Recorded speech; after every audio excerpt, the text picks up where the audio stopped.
Hello and welcome to Burnout, the weekly drag racing show. I'm your host, Wes Buck, and we are so excited to have you. The most significant storyline in drag racing remains, without question, the coronavirus pandemic and how it's impacting racers, racing facilities, motorsports manufacturers, and fans around the country. Of course, your friends here at Burnout, myself, along with co-host Alex Taylor and Mike Galimi, will attack this subject from every imaginable angle a little later in the show. There has, however, been some specific COVID-19 related news that has served as a real gut punch to those of us in the racing community when President Trump addressed a host of commissioners from most the major sporting leagues, the NFL, MLB, NBA, NHL, NASCAR, and UFC. President Trump indicated that while he felt progress was being made toward an eventual reopening of American sports, if you will, he wouldn't commit to a timeline. While the National Football League has said they intend to start their season on time during the second week of September, even that, a return to whatever our new normal will look like a full 5 months from now, is not only hard to fathom, but seems a little optimistic considering the current state of affairs. What that means for the sport of drag racing, I'm not entirely sure, and I hardly know where to start, but we have already seen 2 drag strips cancel their entire 2020 seasons, and unfortunately, they may not be the last. Again, we'll dive into this topic a little later in the show along with Alex and Mike. In drag racing media news, this last week we heard from NHRA as to their plan to temporarily shift National Dragster to a free-to-all digital magazine. What this means for one of drag racing's true institutions remains to be seen. But if you have the most recent printed copy of National Dragster, I'd hang on to it.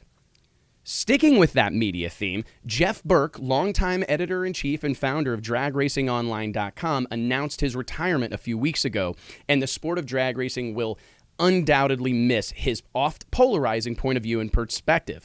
On behalf of myself and everyone at Burnout, we wish Geoff and his wife Kay the absolute best as they move forward. Incredibly, all 20 years of Drag Racing Online's content will be archived and available on their website. I also honestly expect to hear a little bit out of the Burkster on social media from time to time. Racers continue to get creative with ways to occupy their time away from the drag strip. The rush to video game-based competitions like the iRacing platform being leveraged by NASCAR and the world of Outlaws surely continues, but we're also seeing racers get creative with ways to engage their fan base.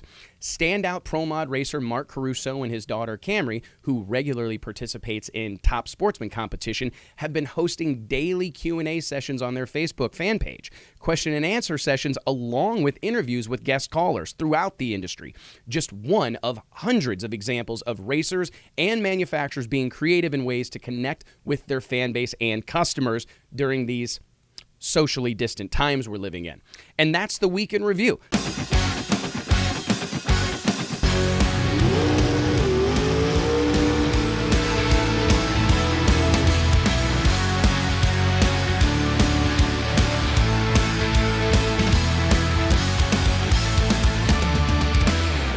Let's join Alex and Mike and dive into this week's 3 big things.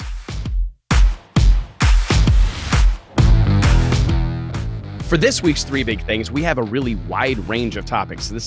I think this is when we can kind of really flex our muscles here on Burnout, when we can talk about paint a wide swath, if you will, talk about a lot of different things. And we've got, again, a wide array of stuff we're going to talk about today. So leading off, we're going to talk about street racing. It's kind of hard to deny that we're seeing an uptick in this stuff across Google News and every other platform. It seems like one story after another, leading off with street racing picking up. So we're going to talk to Mike a little bit about that here in a few seconds. We're also going to talk about the passing, unfortunately, of legendary female drag racer Bunny Burkett, and just the overall excitement that is the diversity of drag racing and the women and the multitude of different peoples, every shape, size, and color and creed that are involved with the sport of drag racing. And I'm going to finish things up a little bit here today with a discussion on the further ramifications of COVID-19, the coronavirus pandemic, and how it's affecting the sport of drag racing and when we can expect to be back in action here. But to circle back around and start this thing off, we're going to start off with Mike talking a little bit about street racing. Mike, this is pretty familiar territory for you, right? I guess I'm allowed to admit it, but yes, New York has always been a hotbed for street racing, but just in social media, and I don't know if it's just the noise of drag racing not being there anymore and covering it up, but tons of live feeds, Limpy's having cash days, COVID-19 cash days all over the place. Just tons of stuff on YouTube, across all social media platforms of guys just kind of taken to the street. And I think it's kind of showing in terms of, guys getting into the garage, working on their cars. I mean, I know people who've had their cars parked for a year and they're dusted off, running them around. I know I've been going out with some friends at night, cruising around and having some fun. And I think it's been a great outlet for a lot of people. It kind of existed in the back of my mind, to be honest, Mike. Like I'm going, okay, so we're not drag racing. It didn't cross my mind that immediately we're going to see people out on the streets. The thing that worries me about it or whatever is that it seems like the cars that are out on the street these days, man, I don't know about you, but they're a lot different than the cars that were out on the street when I was 16, 17, 18, 19, 20. Like whenever I was kind of admittedly heavily involved in that streetcar scene and the cruises and the meetups and the late night spots, man, it was like a really fast car ran like tens. Like an unheard of car ran single digit quarter mile times. Whereas now stuff's got parachutes, wheelie bars, roll cages. It's just gotten really aggressive. Again, I think the no noise of organized drag racing with, whether it be the outlaw radio stuff or NMRA, NMCA, NHRA, all of that's peeled back in terms of results and action on drag strips or just even test and tune nights of guys bragging about it. So I think the noise is a lot less, and now the focus is on street racing. So I don't know if you could say there's ever more. I don't think you'd ever quantify it, but it's just more apparent right now. I think that just goes to show, though, that it's inevitable. Drag racers, their personality shines through here. Like, you're not going to keep people that are really dedicated off the streets. They've got money in their cars. I mean, I'm not saying it's right or wrong. I'm just saying that, people will race. Like, we can make it illegal, but that doesn't mean people aren't going to do it. It's been a hot topic. It's been a hot topic for 50 years. And, and obviously Street Outlaws brought a huge focus to it. The TV show, going back 5 or 6 years ago, and it's gotten a lot more popular. The cash days is an accepted format to run. Isn't that weird to say out loud, like that the cash days deal is kind of an accepted format? And it's just, to me, I know I have mixed emotions on it. I've often kind of prided myself on being an ambassador for the sport of drag racing. So I feel like I get like my skin starts to crawl when I start to acknowledge these things. But I think you're right, Alex, that it's at some level, it's an inevitable happening. Like these people are going to find a way to compete, and ideally they're going to do it in a safe, controlled environment, but they're going to find a way to race. My hope is that we're able to turn the corner quickly and before anybody gets in trouble, hurt, or anything quite like that. So moving on, and I think that was a great thing to discuss, and we should at some point in the future spin back around and spend more time talking about this whole street racing thing, how it affects the sport of drag racing and birthed it and everything in between. So Alex, moving on into our kind of our female, themed section of the show, and we won't do this every week. We won't force this on you every week, but I do think it's a positive thing to talk about. Unfortunately, however, we did lose Bunny Burkett here recently, a real tragedy, serious loss for the sport of drag racing. Yeah, so last week we did lose Bunny Burkett, and I think as much as she did for the sport, and especially for the women in the sport, it merits a conversation, a quick run through of her history. So Bunny burned trails for us. She didn't claim to be the first woman to drag racing. She let Shirley Muldowney keep that title.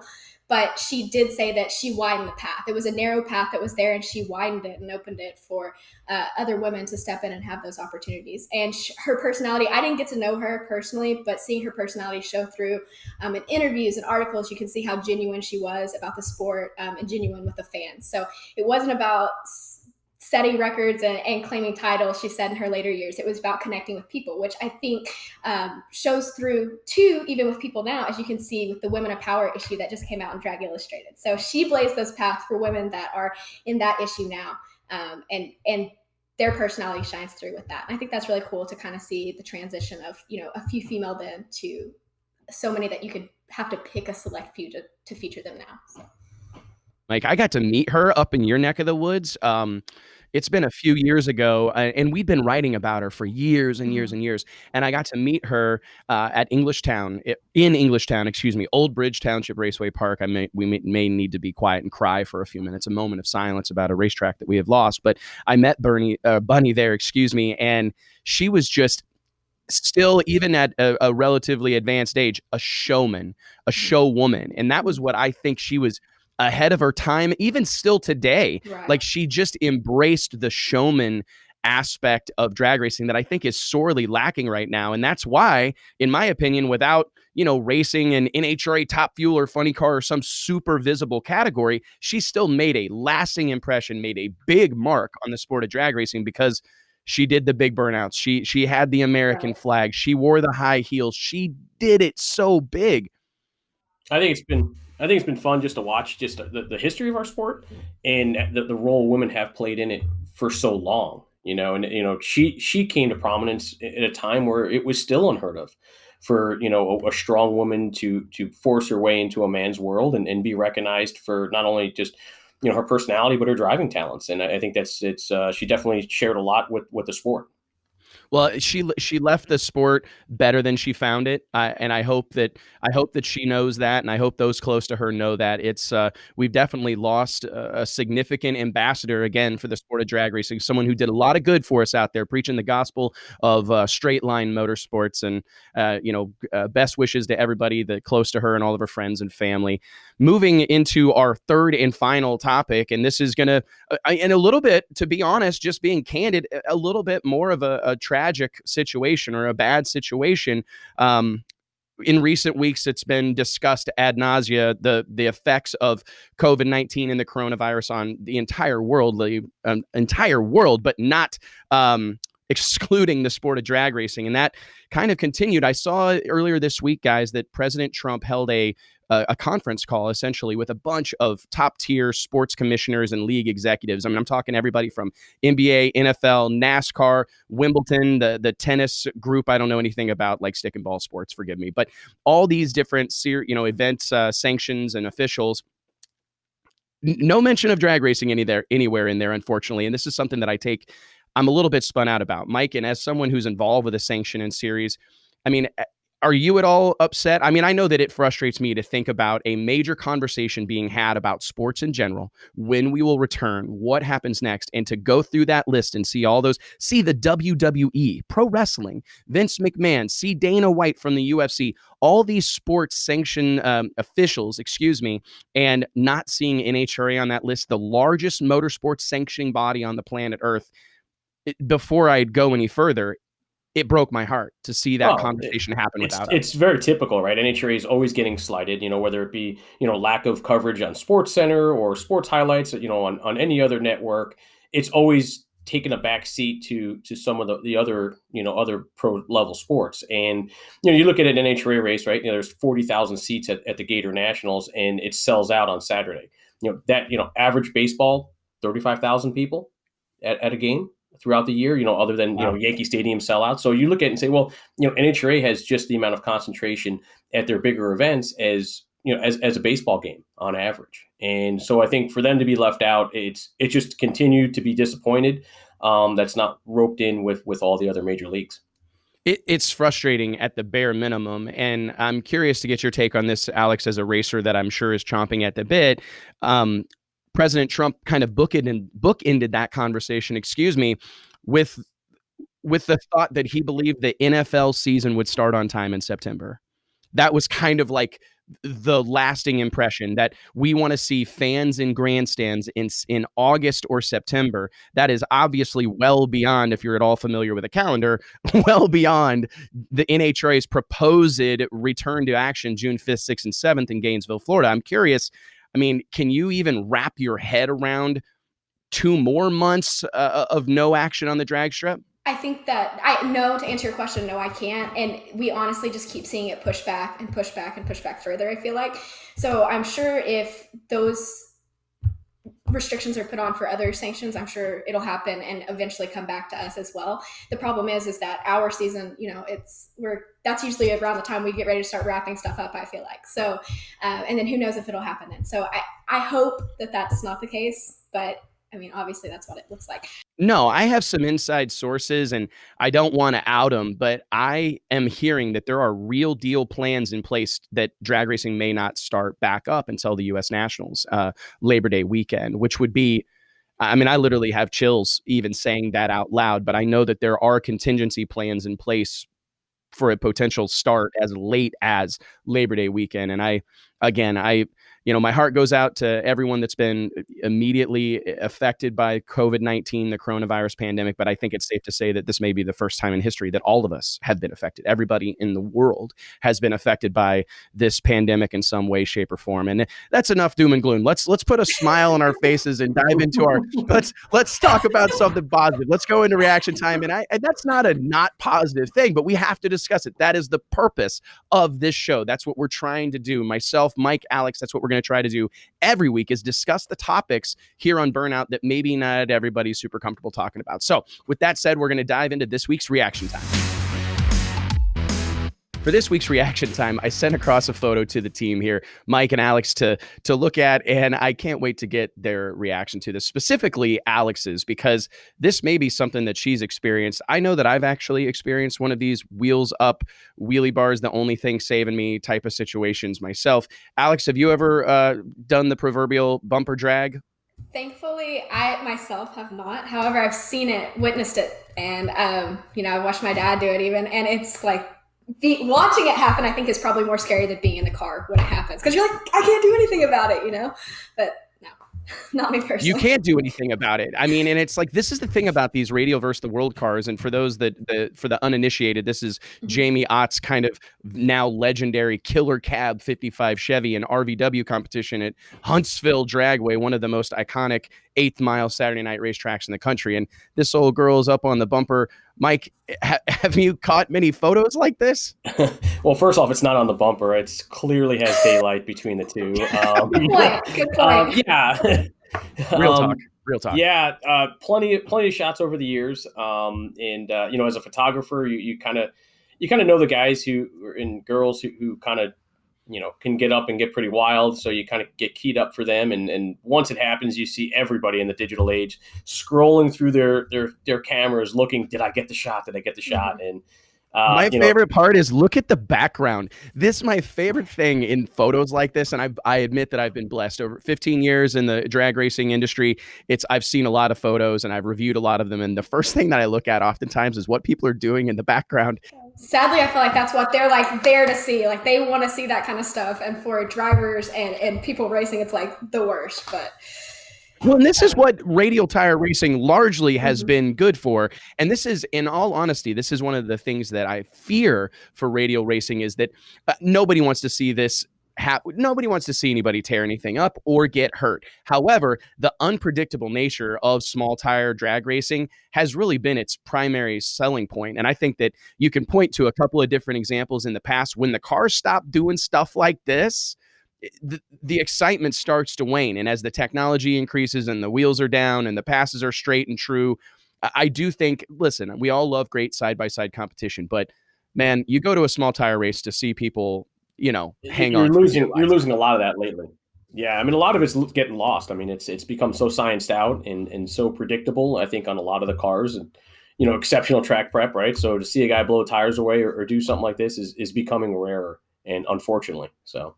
We can't let it happen. And I know someone who can help us. And I actually know someone who's largely responsible for this. And it's Tyler Crossnow, this track prep guru, track prep extraordinaire, the general manager of Virginia Motorsports Park. I don't know his exact title at the Professional Drag Racers Association. I'm going to go with Grand Poobah of the PDRA. Tyler Crossnow, thank you for joining us here today, man. How are you? Man, I guess I got to come up with something to talk about whenever you're going to give me an intro like that. So yeah, you better say something significant, man. Yeah, exactly. Sitting in the good old office of Virginia Motorsports Park, looking at a calendar behind me that is worthless, but it's unfortunately empty, Tyler. And that's, I mean, the elephant kind of in the world right now is this COVID-19 situation, the coronavirus pandemic. As I mentioned earlier in the show, that I think it's affected everybody. The entire population of the planet in some way, shape, or form. Unfortunately, Tyler, it's affected you guys rather significantly out there in Virginia Motorsports Park. Yourself, Tommy, and Judy Franklin, the whole team out there at VMP. How are you hanging? I mean, are you doing all right? I mean, for those that don't know, last week or 2 weeks ago, actually, the NHRA announced a highly modified schedule for 2020, a hopeful schedule, a tentative schedule, and unfortunately, it included the removal, the indefinite postponement of the Virginia Nationals out there in your neck of the woods, buddy. I mean, how are you guys coping right now? We're hanging in there. A a lot of people that's been the biggest news is the loss of the NHRA event. For us internally, it's a double-edged sword. We look at it as, yes, we lost one of the prime event of the year, so to speak. The event where your diehards aren't the ones that come through the door. That's your chance every year to bring new fans into the facility that are used to watching drag racing on television, so to speak. That's your TV fan that we're trying to build into a PDRA fan, a shakedown fan, whatever the other event is that we could possibly put on the Jumbotron that they see an ad for Shakedown or an ad for, like last year, Hot Rod Drag Week that Alex was at, and it was wildly successful here. But I think that was due to the fact that we were able to advertise during the National as a facility at that event. That's the top for us, in my opinion, is we're able to advertise our other marquee events that other people are probably not even going to know about. Luckily, we still have another national event, or a nationally televised event with the Street Outlaws No Prep Kings. We've had to reschedule that from April to June. That's a big selling point. Speaking of rescheduling races, I know that you ended up rescheduling your Outlaw Streetcar reunion in February. You rescheduled in February prior to all the Corona cancellations. So how do you feel now, knowing that it wasn't going to happen anyways? That kind of takes a little bit of a heat off of it. That event's near and dear to me. I would like to see that event make a comeback at some point in life. Is that 2021? I don't know. Is that it? Well, maybe you have an option now, Tyler, because I thought about this a lot, and I got chills, to be honest. A dear friend of mine, Paul Lee from the Cloud Clutches, he always tells me that he refuses to use the word problem. He literally will catch himself, stop himself, and insert the word opportunity. And I wonder if there may be an opportunity for you, right? To just, hey, people are going to be jonesing for places to race. I think, now granted, I know some of the issues were with sponsor support, but hopefully this pent up demand will put you in a really good position to bring that deal back. What you said, Wes, on that is majorly key. Having companies that are spending their hard-earned dollars, if they would turn that into just a chance to go out and talk to their racers. Yes, you went and set up a trailer, you set up your practice street deal and people came by or whatever. You still probably reach 30% of the customer base that's on the grounds. Alex knows this as a racer. I know this as a racer. The only time you really go to the midway is unless you've broke something and you need something. You don't go to the midway at a drag strip as a racer and see what's going on at a trailer, talk to anybody. You just normally don't do that. But if those companies would outreach, agreed. Boom, there it is. Yeah, you have to go. And if there's ever been an opportunity, or if there's ever been proof positive that you really need to be curating content, it's right now. Every event, every racer, I bet you're all wishing that you'd shot a few more videos or shot a few more photos or done a few more Q&As or whatever the case may be, because content is king right now. Oh, it is. So Tyler, for events in terms of content and getting back to racing, how are you guys approaching the schedule, since it's such a quick moving target as to when this whole thing is going to be unlocked? I know you've had some challenges with some events. You've been trying to do some rentals, and where other tracks have been successful, where you guys got kind of shut down by government. How are you guys approaching the schedule right now? Yeah, that's all right. So that's kind of our main deal right now. Is my goal as a GM of a racetrack, of series director, of PDRA, all that, is try to get the testing back. That's my number one goal right now. If we can get back to a deal where we're using social distancing and all the stuff that the government's preaching, and we can get that private rental back into the form of Virginia Motorsports Park, that'll take racers that are sitting at home not burning tires, sitting at home not burning fuel, not hurting parts, which you never wish somebody to hurt a part, but that keeps the engine builders open. That keeps VP Fuels, Renegade, Sunoco, Hoosier Tire, Mickey Thompson. Mm-hmm. It keeps all that ball rolling even if you're just going down the racetrack for 5 runs a night. Well, 5 runs is better than no runs. You're that much closer to buying a new set of tires or another drum of fuel or whatever. So then that mold gets the ball rolling back in the whole industry of motorsports. What we've done here is, for the state of Virginia, they've told us we are on a stay-at-home reprimand or whatever until June the 10th. Well, I'll be honest, I think June the 10th is a little far-fetched, especially for being that lockdown. So what we've done is we've canceled the month of April and just canceled all events. So that was a big hit for us to lose that. I've been in talks with the county government, the state government. I'm fixing to knock on the door of the federal government if somebody don't give me an answer. You and everybody else, unfortunately, man. And I think that's really, it's a great way to kind of put a bow on this conversation, is just that the amount of unknown that exists right now is absolutely unique. I think it's unparalleled. I mean, we just don't really know what's going to happen next. And I hope, Tyler, that you guys are in our hearts and prayers, man. We're thinking about you guys, Judy, Tommy, the whole team out there at VMP.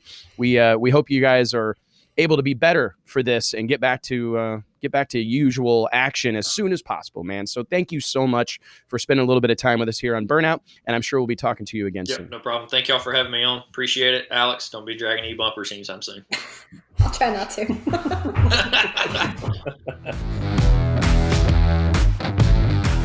Joining us on the show, and a really special guest, and this guy's got serious credentials, guys. I mean, this is a big deal. Jeff Turk, COO, Holley Performance Products, and world-renowned racer. He's going to deny it. He's going to be bashful, but this is a very high-up, well-connected guy, and we're excited to have you on the show, Jeff. Thanks for joining us. I'm gonna dive right into this because we've been talking about it for weeks now, the elephant kind of in the world, the way the coronavirus and the COVID-19 has impacted the entire world, but specifically the sport of drag racing and car culture and the automotive aftermarket. Can you give us a little insight into, how this situation has changed the way not only Holley, but all companies are behaving right now?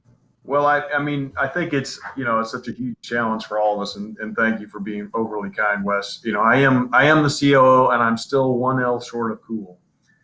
So I'm working on it, though. Every day I get up and try to get that L. But, in terms of the industry, I think it's, all business leaders, regardless of the industry you're operating in, this is unprecedented. I've been operating in large organizational life, in various roles for 40 some years, and I've been through a lot of stuff and through a lot of crisis, and this is completely different in many ways than anything. So I think the first thing is we're all contending with, how is this going to work? Well, every day it's a surprise in terms of another aspect of this that probably shocks us and takes us aback as leaders. So I think that's in general. I think, some of us who have a grounding in this industry, working with enthusiasts, being an enthusiast, we're probably a little less unsettled if we have that background, because we start with the understanding and belief that racers are by their nature optimistic risk takers. They're optimistic risk takers. And when the world looks scary and people run away, racers throw on a helmet and a race suit and try to get in the car, What a positive take on it, man. Thank you, Jeff. I mean, you're exactly right. We're blessed by the nature of racers in a lot of ways. And it's showing up in, our orders and on our activity on the web, and people coming to our site, and, people have more time in many cases to get on the web. It was as if racers said, "Hey man, the world's going to end. I'm going to spend all my money before it goes." And so I think different people are seeing it differently, but, I'm always looking for the light at the end of the tunnel, and the good news is there's some clearer and clearer light at the end of this tunnel, and racers have never given up on that. With that said, how are you guys staying connected with your customers? I know that you had to push LS Fest back to June, or LS Fest West, but I also saw that you guys just announced your online car show for the Holley Garage and all that. So I know you guys are doing stuff. What are you doing to maintain that contact that you're not getting face-to-face with customers right now? Well, that's exactly, I'm glad you are aware of both those things. That's awesome. And, I expect you to be, but because I'll plug in the smart yard. But the bottom line is we're trying to do obviously things like that we're through the online, social media outlets, that we stay connected with our consumers. But it's important, right? Like, staying in front of people right now it's a challenge, and you've got to be doing things like that. Like, I think people are going to be forced to be super creative right now to find a way to connect, engage with these people some way, shape, or form. So we're always working hard to connect with our consumers, try to understand they are, meet them where they're at as enthusiasts. And unfortunately, we had to delay LS West, but we've got more events coming in the future, and we're using the online ways with the online car show and My Garage and all those things that we've been doing. We're just trying to do those more, and it actually gives us the opportunity to up our game because we can focus pretty hard on that right now. So Tishner, I mean, obviously, and his team are doing a great job on the marketing side, staying connected. In terms of operations within the building, are you guys seeing an uptick in certain part lines? I know some companies, some driveline companies, some of the big ticket, consumable items, guys are getting in their garage and building their projects, staying active that way because they're at home. Are you guys starting to see a trend like that on your side? Well, we have a huge array of products, and the ones that have been very successful in the market, the ones we're constantly seeking to find and create more of, the things that really offer a solution where there wasn't really a great solution in the market, or was a really poorly met need, or where we can drop the price points. Those are the things that have done really well for us always and are doing really, really well right now. From a more general perspective, I know right now that we're seeing some immediate impact as far as racing goes, but we've heard from manufacturers that, they are doing good right now. People are stuck at home, they're working on their cars. But in the long term, how do you think this is going to cause, or do you think it'll cause any major shift in the industry, anywhere from producing and distributing to racing to trade shows? What do you see there?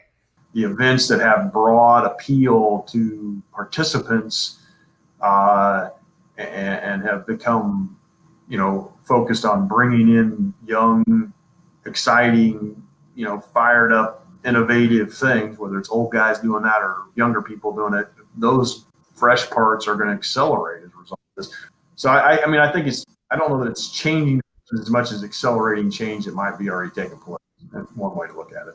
Anyway. It's an interesting perspective on it. And I think you're absolutely right. There were things I know that, like with my own businesses and a lot of the business owners that I've talked to, there were changes, like you said, trends that were already happening, and now many of us are being forced to make those decisions a little ahead of schedule. And I tell you, Jeff, thank you so much for joining us today and offering us some perspective. It's always great to hear from you. Well-spoken, well-rounded guy, and we really appreciate it. We hope you guys are staying safe and healthy down there in Bowling Green, and we'll be talking to you soon.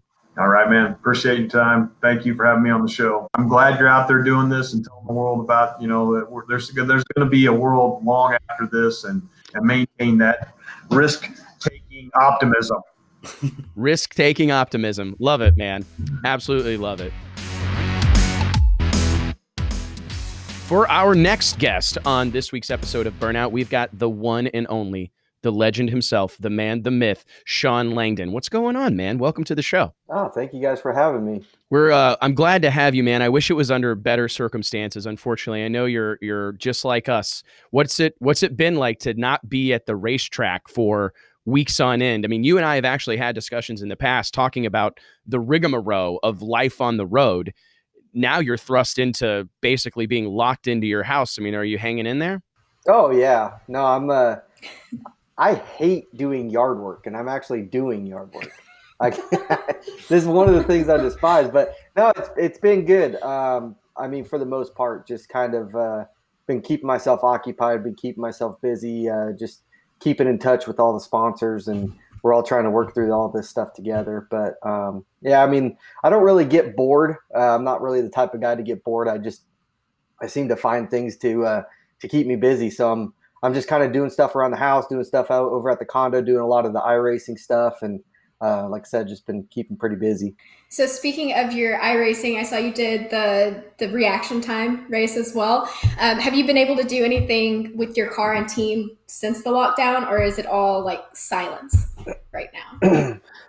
As far as like the team, we're all just kind of on hold.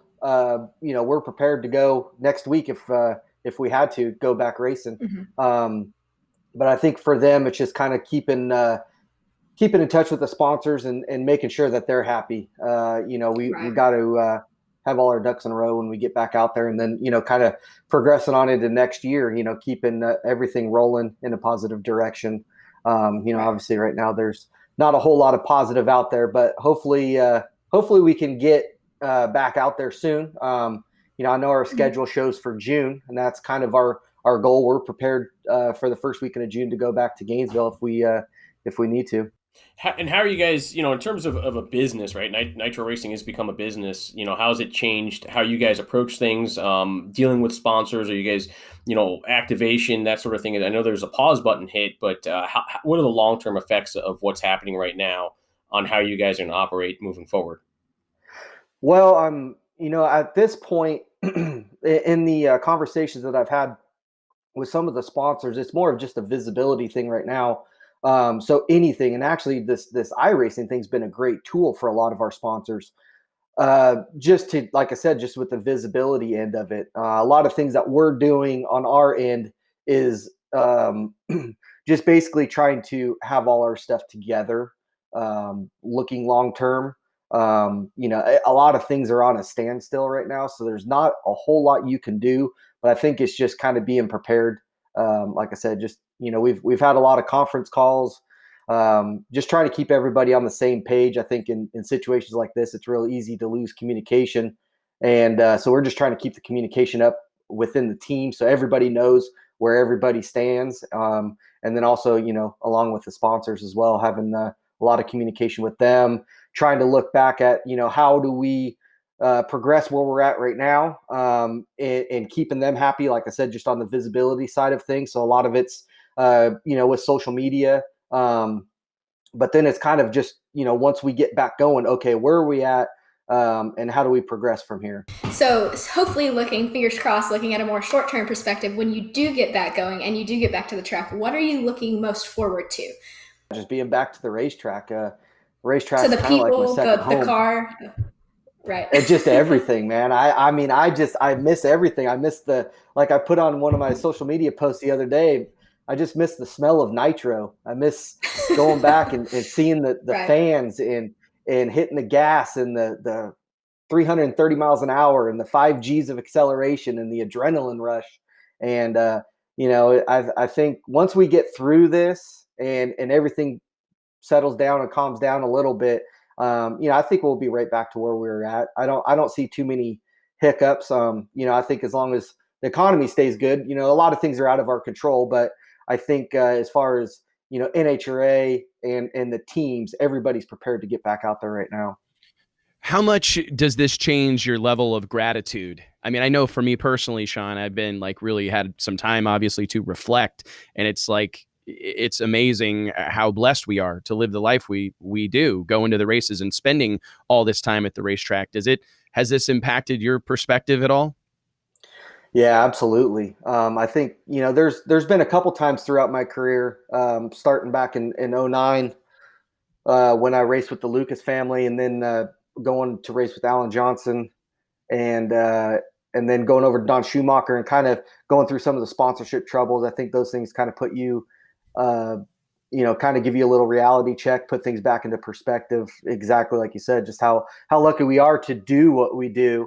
But yeah, situations like this, I think a lot of things when it's out of your control, it brings that reality back into it. And it's, as much as a season at times can be a grind and it's a little bit of grunt, when you get maybe a day or two at home and then you're back on the road and you're kind of sitting there like, man, I just got my clothes out of the dryer and I'm putting them back in my, in my suitcase going to the next race. You're in situations like this, and it's like, I'd give anything to pack my clothes up right now and put them back in a suitcase and get back out there. It's so true, man.